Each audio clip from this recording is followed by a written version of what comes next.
Greetings, friends, and welcome to another DocBird Positive Change. And today's subject really just has to do with how old do you feel? How old do you feel? And I'm going to show you a short clip here. I love this quote from Erich Fromm. He says, "Give that which is alive in you." You know why you're here at this conference today? Because something is alive in you. Something is alive in you. You know, when Erich Fromm said, "Give that which is alive in you." If nothing is alive in you, you have nothing to give. But we've got to give all of those things that are alive in us. And, there was actually years ago, I tell you, I've got a skill that if this was an Olympic event, I would probably win a gold medal. But nobody can ride a shopping cart like I can. I jump on a shopping cart, man, I can ride it. But we were out shopping, and it was just a perfect day. A little bit of a downhill slant, shopping cart there, about half full. My wife always says, one of these days, you're going to roll that thing. But anyway, I jump on a shopping cart, and I'm riding that thing across the parking lot as fast as I can. And I watch it, and I catch out of the corner of my eye, there's this young man about 16 years old. And he's got on one of those aprons, he's collecting all the carts, and he's watching me. And he comes walking over to me, and I thought maybe I'll get a ticket for shopping cart riding or something. But he looks at me and he says, "Excuse me, sir." I said, "Yes." "How old are you?" It's a true story. The young man looks at me, he says, "How old are you?" And I said, well, at the time, I said, "I'm 55. And honest to goodness, I'm going to tell you what this young man said to me. He said, "Sir, I just hope that when I am your age, I'm having as much fun as you are." And it was so nice. And I said to him, I said, "I hope you are too. I hope you are too." Because, when you look at kids today, when they look at us adults, why would they want to grow up? Why would they want to become one of us? You ever have those people like, "Are you enjoying life?" "Yes, I'm enjoying life."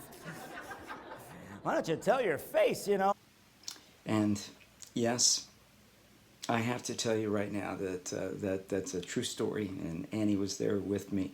And I do try to ride shopping carts way more than I probably should have. And she says, "One of these days you're going to roll that cart, and I am going to laugh my head off."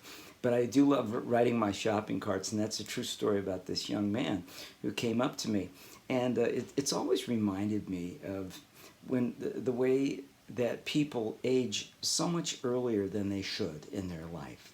And it doesn't have anything to do with what's going on in your body. All of our bodies are going to change, but what's going on in your head?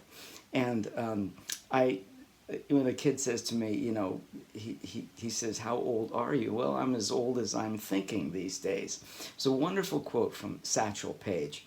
And for those of you that don't know Satchel Paige, he was a Hall of Fame pitcher. And he pitched, he might have been the oldest player to ever play in the majors, because they didn't even really know his real birth date. But he said, when they asked him about his age, he said, "Well, how old would you be if you didn't know how old you were?" I love that. How old would you be if you didn't know how old you were? And, so many of us are feeling so old in our thoughts, and we've done it to ourselves. We've worn ourselves out. And that quote from Erich Fromm. Erich Fromm was a social psychologist. He said, "Give that which is alive in you. If nothing is alive in you, you have nothing to give." And that all of those good things that we have in ourselves, the great thing about them is that we can give away our patience, our kindness, our calmness, our love, our generosity. We can pay compliments to people. You can give them all away and still have just as much. And that's the beauty about what it means to stay young in your heart. It's by giving away all of those good things that we have in our heart, and not to hold back on that. Give that which is alive in you. If nothing is alive in you, you have nothing to give. So take that stuff that's alive in you and just give it away. Thanks for listening today.